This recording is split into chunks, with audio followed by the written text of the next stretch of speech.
Amados, mais uma vez, a paz do Senhor Jesus, amém? As crianças vão cantar, não? Ah tá, estão saindo igual ovelhinhas, né? Abra comigo, por gentileza, Evangelho segundo Mateus, capítulo 13, versículo 45 e 46, nós vamos fazer a leitura de dois textos aqui, Mateus 13, 45 e 46, depois nós vamos ler Lucas também. Eu quero desde já agradecer a Deus por essa oportunidade, também reconhecer que eu sinto muita falta dos irmãos, é uma alegria muito grande estar louvando a Deus aqui com a igreja de Nova Brasília, referência, né? Então eu amo estar aqui com os irmãos louvando, e hoje nós vamos matar um pouco essa saudade de estar com os irmãos. Evangelho segundo Mateus, capítulo 13, verso 45.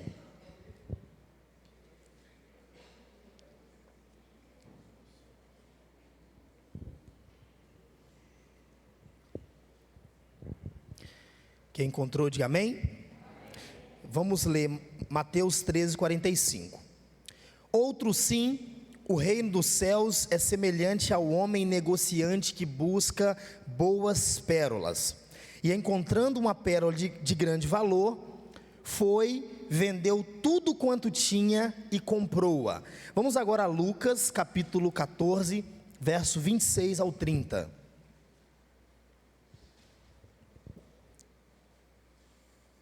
Lucas 14, verso 26 em diante.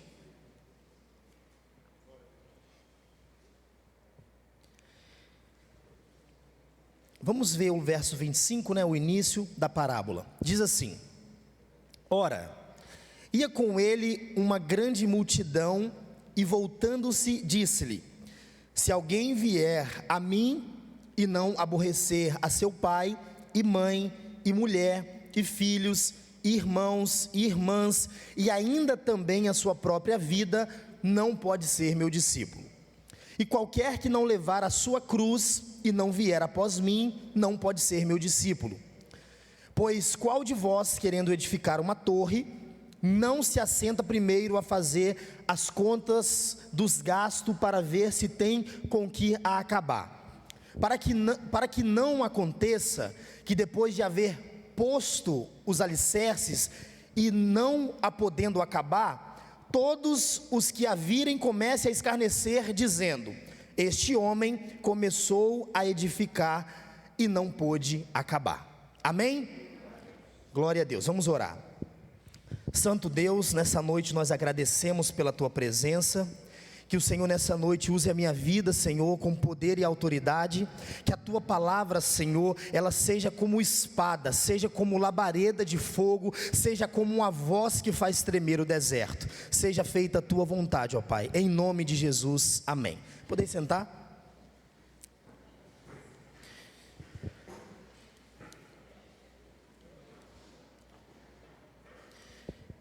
Amados, eu imagino que vocês possam se perguntar o porquê da leitura de dois textos não tão próximos. Eu quero hoje falar sobre uma coisa que Deus tem mexido muito com o meu coração, acerca sobre a entrega da nossa vida a Jesus. O texto que nós lemos fala sobre a história de um homem que ele era um negociante, ele buscava boas pérolas. Esse homem, ele era um perito, ele era alguém que buscava não apenas pérolas, mas ele buscava boas pérolas. E na busca desse homem incansável e insistente, certo dia ele achou uma pérola de grande valor. E o texto diz que esse homem, ele vende tudo que ele tem para poder comprar essa pérola de grande valor. E esse negociante, ele era ambicioso, ele era crítico, ele não se contentava apenas com pedras preciosas ou safiras, não, ele gostava de pérolas, ele gostava de coisa boa. Ele investia o seu tempo pesado para buscar aquilo que ele achava que era bom, pérolas. Então ele buscava incansavelmente as pérolas. Agora, o que era uma pérola? Presta atenção.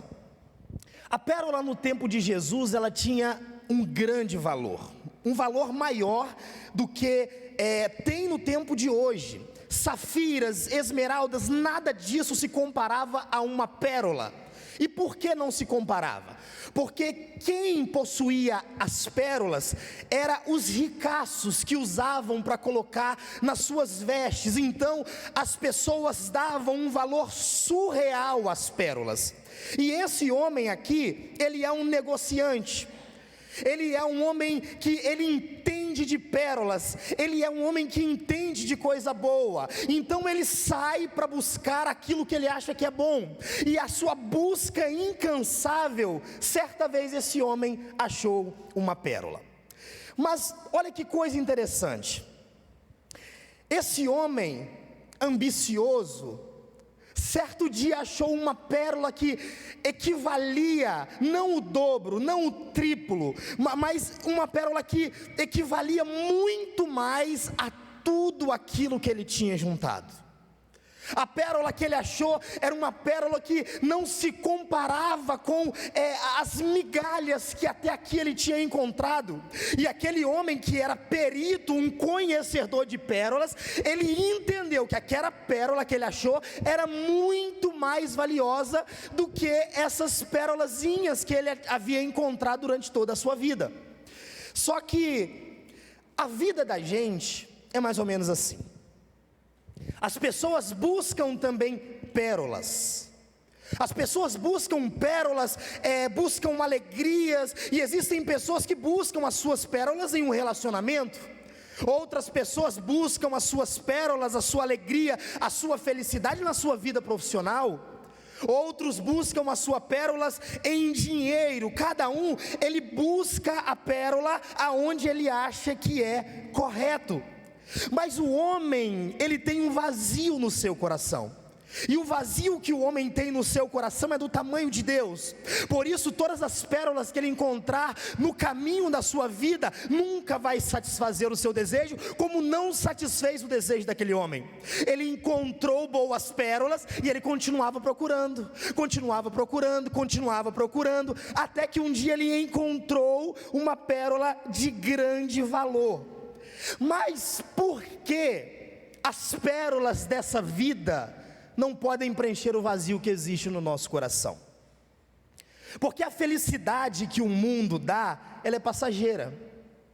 Porque as pérolas que nós encontramos no percurso da nossa vida são pérolas muito pequenas comparado à presença de Deus. E essa pérola que esse homem encontra aqui é o reino de Deus. A pérola que esse homem encontra aqui é o Evangelho. A pérola que esse homem encontra aqui é o Cristo e ele crucificado. Esta é a pérola que esse homem encontra. Por isso o texto diz assim: e quando ele encontrou essa pérola, ele vendeu tudo quanto que ele tinha, e ele foi então investir naquilo que realmente importava, que era a pérola de grande valor. Agora, quando os irmãos nossos aqui, muitos deles se afastam da presença do Senhor para buscar pérolas, para buscar prazeres, felicidade, eles saem como se eles tivessem encontrado a vida dele. Eles saem daqui como se agora de fato eles estão bem na vida. Mas olha o semblante de alguém que estava aqui e não está mais e foi buscar pérolas. Olha o semblante dele, você vai ver que não é o mesmo. Você vai ver que o brilho que existia no rosto dele não tem mais. porque ele está buscando algo perecível. Ele está buscando uma pérola hoje, aí ele encontra, amanhã busca outra, e amanhã busca outra, e amanhã busca outra, e ele nunca consegue satisfazer o desejo da sua alma, porque a felicidade que o mundo proporciona, ela é passageira, ela é momentânea, ela é transitória. Vocês lembram do filho pródigo? Certo dia ele se pendurou na janela, e o que ele viu do outro lado da janela? Ele viu pérolas. E por que ele saiu da casa do pai? Porque ele achou que as pérolas que tinha no mundo, ele podia correr atrás, essas pérolas dariam felicidade a ele. E o que ele fez? Ele foi atrás das pérolas, e o que ele encontrou lá? Solidão, fracasso, miséria e o fundo do poço. A vida de quem procura pérolas terrenas é dessa maneira.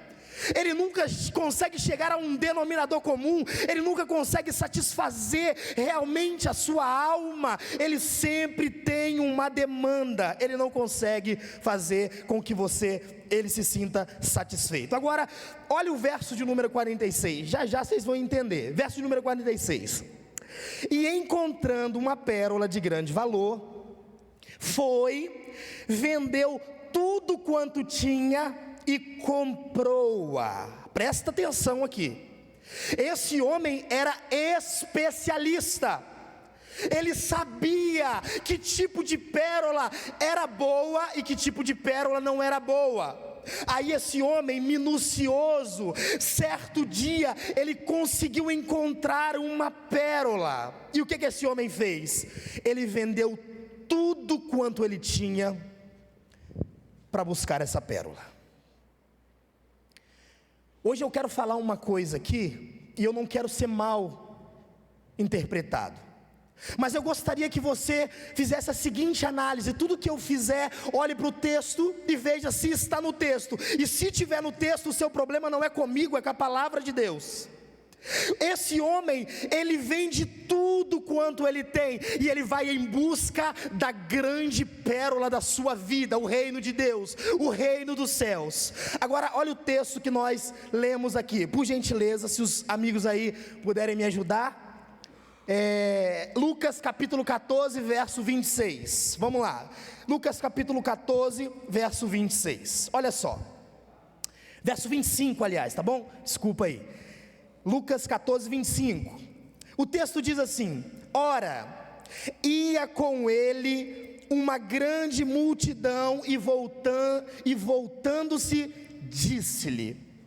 Jesus estava ministrando, estava pregando, estava cumprindo o seu chamado, e o texto diz que uma grande multidão acompanhava ele. O texto não diz que era uma multidão, era uma grande multidão.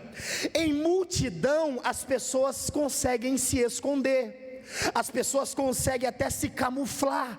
Tem tantas pessoas diante de mim, eu não sei quem é quem tem desejo de quê, quem é capaz de fazer o quê, eu não consigo discernir isso. Mas a palavra de Deus diz que havia seguido Jesus uma grande multidão. E olha o que Jesus ele diz: se alguém vier a mim.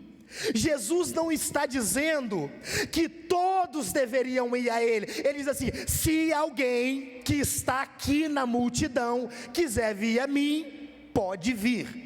Jesus não estava falando ali apenas para os religiosos, ele estava dizendo também para os não religiosos.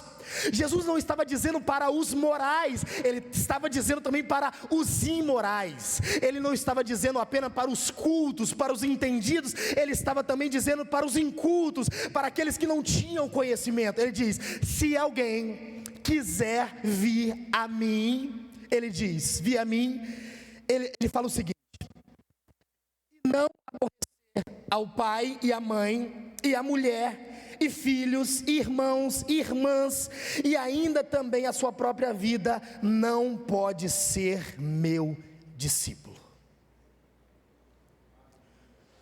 Todos nós buscamos pérolas, e eu imagino que existam irmãos aqui que também já encontraram essa pérola de grande valor, que é o reino de Deus, que é Cristo Jesus. Só que tem uma coisa que nós precisamos saber: é que todas as vezes que você possuir essa pérola de grande valor, tem um custo a ser pago a possuir essa pérola. A pérola não tem custo nenhum para você receber ela na sua vida. A salvação é pela graça mediante a fé. Porém, para que você possa ter essa pérola na sua vida, existe sim um requisito que você precisa preencher. E uma coisa que muitas vezes nós esquecemos é que seguir a Jesus nos custa muito caro. Seguir a Jesus não custa uma parcela da sua vida. Seguir a Jesus não custa uma metade da semana da sua vida. Seguir a Jesus te custa tudo. Seguir a Jesus não vai te custar o seu relacionamento. Seguir a Jesus também não vai te custar a empresa, o dinheiro, não vai te custar o seu tempo. Seguir a Jesus vai te custar tudo. E é isso que você precisa entender aqui nessa noite. Você está disposto a viver por essa pérola? Porque se você estiver disposto, você vai ter que entender que o tudo de Deus é tudo. E ele diz o seguinte ali: qualquer que quiser vir a mim, ele fala, e não aborrecer o seu pai, a sua mãe, a sua mulher, os filhos, os irmãos, as irmãs, e ainda também a sua própria vida, não pode ser meu discípulo. Pastor, mas como nós vamos interpretar esse texto? Esse texto parece meio contraditório, porque ele está dizendo que nós devemos odiar, aborrecer, odiar. Como que nós vamos interpretar essa palavra, sendo que em Êxodo diz que eu devo honrar o meu pai e a minha mãe? Como que eu vou aborrecer o meu pai e a minha mãe? A palavra de Deus em Levítico diz que nós devemos amar o próximo como a nós mesmos. E como eu vou aborrecer o meu próximo? A palavra de Deus nos orienta que devemos amar os nossos inimigos. Paulo escreveu que nós devemos amar as esposas e não aborrecer as esposas. Paulo disse: se alguém não tem cuidado dos seus e da sua casa, negou a fé e é pior do que o infiel. E como eu interpreto esse texto? Eu interpreto a Bíblia com a própria palavra de Deus, que é a Bíblia. Jesus aqui, ele está usando uma figura de linguagem, conhecida como hipérbole. O que é isso? Ele está exagerando, é uma declaração exagerada. Ele está dizendo em voz clara e exagerada para toda a multidão, para que eles tivessem a atenção dobrada no que ele iria dizer. E Jesus aqui, ele está dizendo que nós que queremos seguir a Ele, devemos amar os nossos menos do que nós amamos a Cristo. E o texto é simples assim: eu devo amar a Cristo mais do que a minha esposa, eu devo amar a Cristo mais do que os meus filhos, eu devo amar a Cristo muito mais do que os meus irmãos, do que a minha mãe que me colocou nesse mundo. Eu devo amar a Cristo mais do que todas as coisas. E você vai olhar para mim e vai dizer assim: eu não entendo o que você está dizendo. Eu sei, porque seguir a Cristo te custa tudo. Porque seguir a Cristo vai te custar o seu conforto. Olhar para uma mãe e dizer assim: você deve amar a Cristo mais do que o teu filho. Isso incomoda ela. Mas é isso que ele está dizendo. Ele está dizendo que nós devemos amar a Ele acima de todas as coisas.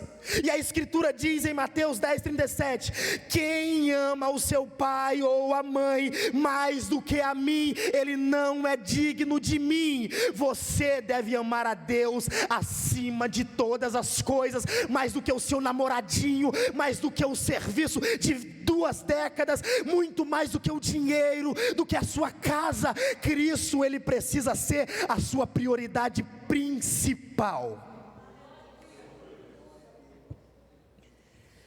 Mateus 6,33 diz: mas buscai primeiro o reino de Deus e a sua justiça. Agora, olha que coisa interessante, o verso 27, olha só: e qualquer que não levar a cruz e não vier após mim, também não pode ser meu discípulo. Entende isso? Jesus muitas vezes, ele não foi interpretado corretamente, mas a falha nunca partiu dele. Se tem alguém que conhece bem o que Jesus está dizendo, é o povo daquele tempo, porque ele está falando de cruz. Mas olha o que ele diz: e qualquer, mais uma vez, ele não fala para discípulo, mais uma vez ele não fala para a igreja, é um convite aberto. E qualquer você que está aqui, não importa quem você é, não importa de onde você veio, não importa o que você tem feito, não importa quem é você, e qualquer que está aqui hoje, ele diz, que não levar a sua cruz e não vir após mim, não pode ser meu discípulo. Vamos entender isso aqui. No primeiro século, a cruz era usada como instrumento de tortura. A morte por cruz era uma morte lenta, torturante, olha só, que prolongava intencionalmente a agonia daquele que estava na cruz. A cruz era uma espécie de cadeira elétrica de uma câmara de gás do mundo passado. Assim era a cruz. A cruz era reservada apenas para os criminosos, para os terroristas, para os anarquistas, para os assaltantes, para os ladrões. Estava reservada às pessoas que cometiam crimes capitais. Para eles era reservada a cruz. Aí Jesus, diante de uma grande multidão, diz assim: e qualquer que não levar a cruz e não vier após mim, não pode ser meu discípulo. O que ele quer dizer? Existia um ditado na antiguidade chamado Marcha da Morte. Como que funcionava a Marcha da Morte? Era alguém indo para a cruz, um juiz que tinha todo o poder na sua mão. Ele podia decidir diante do criminoso que cometeu um crime, se ele iria viver ou se ele iria morrer. Esse criminoso, diante do juiz, recebia sua sentença, e se ele fosse julgado de ter cometido um crime capital, ele ia para a cruz. Eles colocavam então uma cruz transversal diante dos seus ombros, e ele saía carregando ela pela cidade. E aquele homem, quando ele sai carregando pela cidade, é como se ele fosse obrigado a dizer: eu concordo com a decisão do juiz, eu fui julgado, eu sou um criminoso. E enquanto o homem passeava pela cidade para ser crucificado, as pessoas apertavam as ruas, apertadinhas, e todo mundo ia se espremendo para ver aquele homem sentenciado por Roma, carregando a sua cruz. E quando as pessoas olhavam para ele, olhavam um homem morto andando, porque já estava decretado, ia morrer. Aí Jesus diz assim: e se qualquer não levar a sua cruz e não vir após mim, ele não pode ser meu discípulo. O que Jesus está dizendo? Todas as vezes, todas as manhãs, todos os dias, eu devo me reconhecer como alguém que foi julgado por Deus e foi condenado. Eu sou uma pessoa que fui pesado na balança e fui achado em falta, e agora eu tenho um crime que eu preciso pagar. Eu agora preciso tomar a minha cruz e entender que eu fui punido pelos meus pecados. Eu preciso entender que a graça de Deus é apenas o que me basta, e sem ela nada eu sou e nada eu posso fazer. Era isso que Paulo ensinou em Gálatas: já estou crucificado com Cristo. Todos nós devemos entender que para seguir a Jesus, tem que tomar a sua cruz. Tem que tomar a sua cruz. Você precisa carregar a sua cruz todos os dias. Todos os dias você precisa acordar e tomar a sua cruz e dizer: já estou crucificado com Cristo e vivo não mais eu, mas Cristo vive em mim. Tem que tomar a cruz. Mas tem gente que não quer tomar a cruz. Existem pessoas que não querem tomar a cruz, e esse é o problema, porque quando você vive um evangelho sem cruz, você vive um evangelho fraco, diluído, um evangelho que não pode sofrer, um evangelho que você não consegue entender a dimensão do que Deus tem para a sua vida. Mas eu quero me atentar com vocês nesse verso 28 a 29 e 30, olha só. Pois qual de vós, querendo edificar uma torre, não se assenta primeiro a fazer as contas dos gastos, para ver se tem com que acabar, para que não aconteça que depois de haver posto os alicerces, e não a podendo acabar, todos os que a virem comecem a escarnecer dele, dizendo: este homem começou a edificar e não pôde acabar. Eu quero que você, por favor, me ouça com muita atenção, e eu finalizo. Jesus comparou a vida de quem quer seguir com um homem que edifica uma torre, com um homem que está construindo. E o que se espera de alguém que está construindo? Que ele senta e que ele observe: bom, aqui eu vou gastar isso, aqui eu vou gastar aquilo, bom, ali quando eu fizer a fundação, eu vou gastar com isso, eu vou gastar com aquilo. E Jesus compara a nossa vida de discípulo a este homem. E você precisa entender isso, para que você não envergonhe o evangelho, porque existem aqueles que não se envergonham do evangelho, mas existem aqueles que envergonham o evangelho, porque não senta primeiro para entender o custo que é seguir a Cristo. Ele vem de qualquer maneira, ele fica de qualquer maneira, as coisas vai lhe empurrando com a barriga, e quando não dá, ele abandona a igreja, abandona os irmãos, e vida que segue. E aqui Jesus diz: para que o homem não faça fundação, não levante as paredes, e de repente, rapaz, acabou o dinheiro para parar a obra. E aí ninguém mais levanta a parede, ninguém mais levanta a porta. Aí os vizinhos começam a passar e dizer: aquele homem começou a edificar uma cidade, uma torre ou algo assim, e ele não acabou. E eles começam a rir. Não é rir de deboche, não é rir de engraçado, é rir de deboche. Começam a debochar da vida desse homem.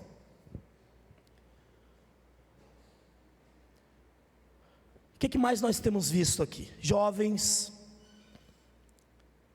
rapazes, moças. Existe alguém aqui que quer aceitar Jesus? Aí ele vem, mas ele não vem consciente do que é aceitar Jesus. Ele vem porque o louvor é o mesmo que ele ouve no YouTube. Ele vem porque alguém falou palavras de efeito e palavra bonita. Ninguém disse para ele estar levantando a mão e vir aqui à frente.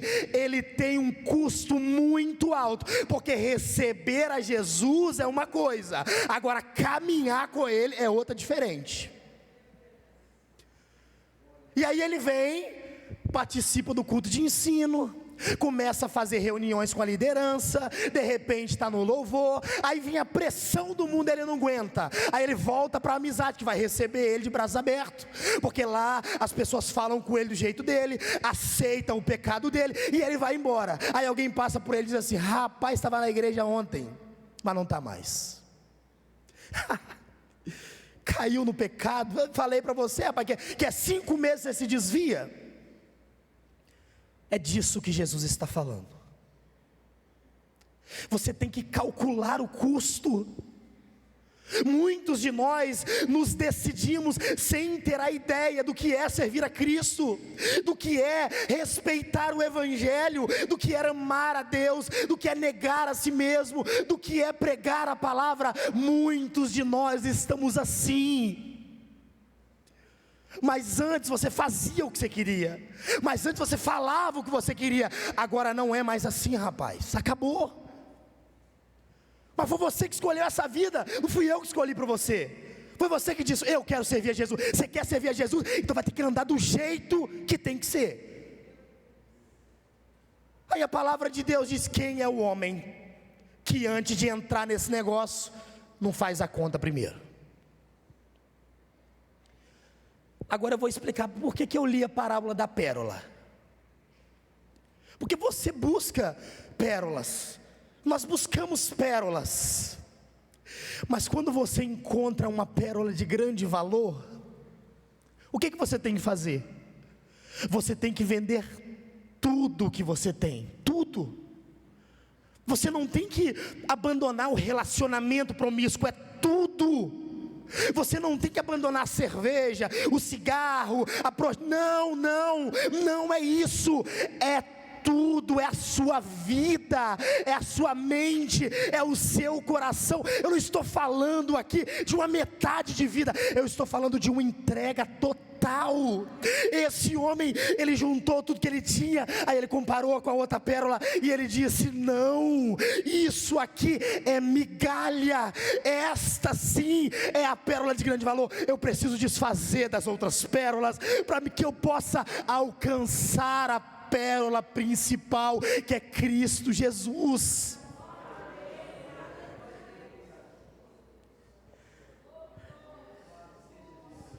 Aleluia, Jesus, aleluia. Para tudo nessa vida, meu irmão, você precisa se esforçar. Ninguém aqui tem um emprego que ganha, 10 salários mínimos porque caiu do céu, não. Você quer sucesso no trabalho, se esforça. Você quer sucesso no relacionamento, invista na sua família. Você quer sucesso no concurso que você vai fazer, então estude. E para seguir a Jesus não é diferente. Para seguir a Jesus vai custar o seu sonho. Você está disposto a abrir mão do seu sonho? Para seguir a Jesus, você vai ter que abrir mão da sua vontade. Você quer mesmo abrir mão da sua vontade? Porque se você não está pronto para isso, ainda não é a sua hora. Qualquer que lança a mão do arado e olha para trás, é o que a palavra diz? Não está apto, não está pronto. Eu não posso aqui hoje enganar. Não, irmão, vem. Não, você precisa calcular. Você precisa entender, porque senão você vai entrar aqui, vai ficar um mês aqui, e amanhã eu vou te ver no mesmo estado que você estava. Você precisa calcular. Eu vou perder tudo, é isso que eu quero. Então entra de cabeça, é isso que você precisa. Agora, olhe para a vida de Pedro. Pedro, irmão de André, está lá pescando. De repente Jesus diz: segue-me. André levou Pedro até Jesus. Jesus disse: Pedro, segue-me. O que Pedro estava abrindo mão? Os seus antepassados eram pescadores, o seu pai era pescador. Qual era o futuro de Pedro? Ser pescador, e nada restava mais para ele. Ele era perito, ele entendia do que ele fazia. Aí vem Jesus e diz assim: segue-me. Sabe o que Pedro faz? Ele abandona tudo que ele tem. Ele não quer saber de rede, ele não quer saber de peixe. Jesus, a partir de hoje, eu vou fazer você pescar almas e não peixe. Aí Pedro, o coração dele disparou. No caminho de Emaús esquentava, aquecia. Imagina o de Pedro ouvindo a voz do Senhor. Agora olha o final da vida de Pedro. Sentado na varanda da sua casa, de repente pegou um cafezinho, deitou na rede e morreu. Não, ele foi crucificado, e na hora da sua crucificação diz: não, parem, não me crucifiquem assim, me coloquem de cabeça para baixo, porque eu não sou digno de morrer da mesma forma que o meu Senhor. Agora olha para a vida de Estevão, um jovem que tinha tudo pela frente. Você também tem, e você pode seguir sua vida. Ninguém está te obrigando a nada, você não precisa fazer nada hoje. Estevão também não precisava, mas ele deu o testemunho de Jesus, falando das Escrituras, e de repente ele se ajoelha, e as pessoas pegam pedra na mão, ele levanta para o céu e diz: Senhor, Senhor. E ele morre, custa a vida dele. Mas o exemplo supremo para mim é o de Paulo. Irmãos, eu não tinha dúvida que eu tinha que pregar isso aqui hoje. Eu não tinha dúvida. Eu tenho dúvida de muita coisa, e dúvida não é de Deus, tem que orar para tirar a dúvida. Mas eu não tinha dúvida que eu deveria pregar isso aqui hoje. Velho, trancafiado numa masmorra, esperando a sua sentença. Aí de repente, Paulo ele vai falar uma coisa que corta o meu coração. Ele diz assim: ainda que também podia confiar na carne, se algum outro cuida que pode confiar na carne, ainda mais eu. Vocês estão confiando na reputação de vocês, no que você tem, na casa que você tem, no bem que você tem, no relacionamento que você tem. Deixa eu falar uma coisa, ainda mais eu. Por que Paulo está falando isso? Aí ele diz: circuncidado ao 8º dia. Paulo diz assim: eu não sou descendente de Ismael, que esperou 13 anos para ser circuncidado. Eu fui circuncidado ao 8º dia. Eu não sou um judeu prosélito que depois de adulto aderiu à fé cristã e foi circuncidado. Não, eu sou alguém que ao 8º dia foi circuncidado. Aí ele diz: eu sou da linhagem de Israel, eu sou a nação que Deus escolheu a dedo e disse: você será luz para as outras nações. Paulo diz: eu vim dela. E mais, ele vai dizer: da tribo de Benjamim. A única tribo que se permaneceu fiel na dinastia de Davi, juntamente com Judá. Paulo vai dizer: hebreu de hebreus. Eu não falo apenas aramaico, eu falo hebraico, eu falo mais de 2, 3 idiomas. Segundo a lei fui fariseu, zeloso pela lei. Na tradição antiga, os fariseus eram zelosos pela lei. Depois se perderam com o tempo, mas Paulo fazia parte desses fariseus, segundo o zelo, perseguidor da igreja, segundo a justiça que há na lei, irrepreensível. E agora eu finalizo. Mas o que para mim era ganho, reputei-o perda por Cristo Jesus. O que você tem ganhado com o mundo? O que o mundo tem te oferecido para que você abrace ele? Porque Paulo tinha tudo o que ele precisava, e ele diz assim: quando eu encontrei a pérola, eu abri mão de todas as coisas. Irmão, tem gente abrindo mão da pérola que é Cristo Jesus, por conta de uma porcaria, de uma música inútil, que não acrescenta nada na vida dele.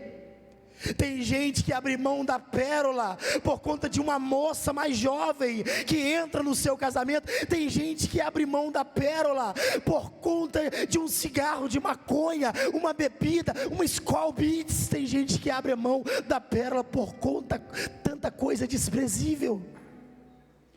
Aí Paulo diz: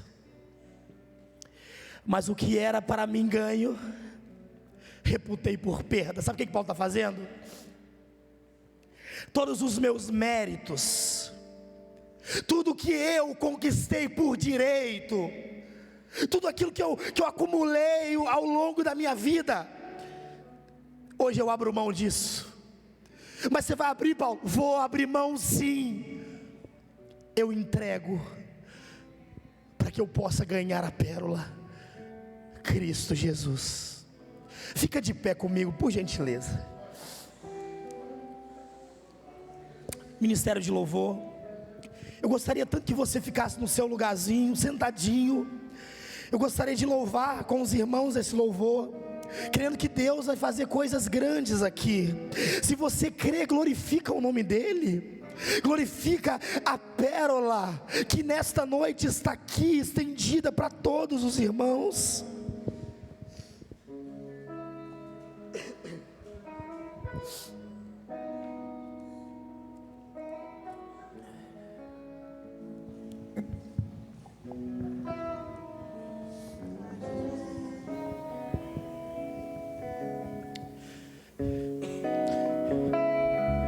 Essa pode ser uma noite diferente. Hoje você pode deixar de ser esse discípulo raso e negar-se a si mesmo e render a sua vida a Jesus de uma vez por todas, sem sair do seu lugar, aí no seu banco.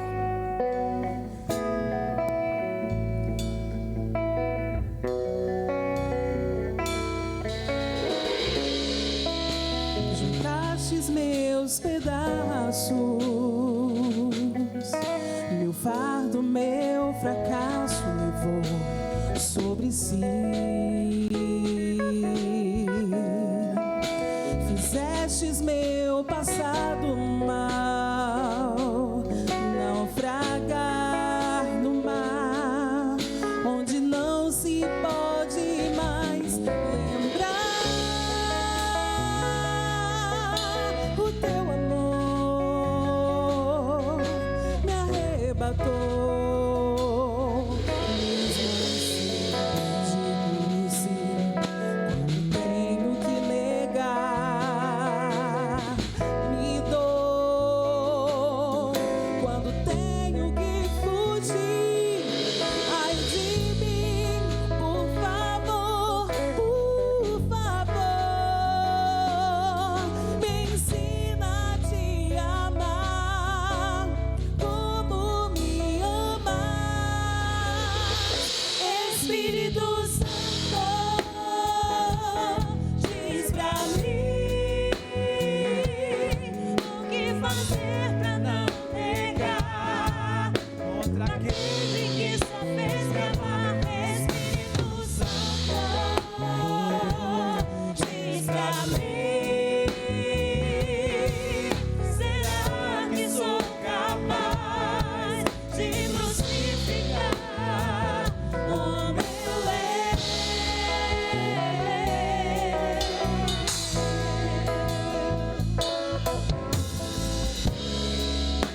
Juntastes meus pedaços, meu fardo, meu fracasso levou sobre si. Fizestes meu passado mal naufragar no mar, onde não se pode mais lembrar. O teu amor me arrebatou, mesmo assim digo sim quando tenho que negar,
Aleluia, meu Senhor. consolador. Tu és fiel, Deus. Minha oração. Quanto nessa noite podem adorar ao Espírito Santo. Espírito Aleluia. Santo, seja Oh, Deus. meu consolador. Minha oração. Você pode adorar a Deus.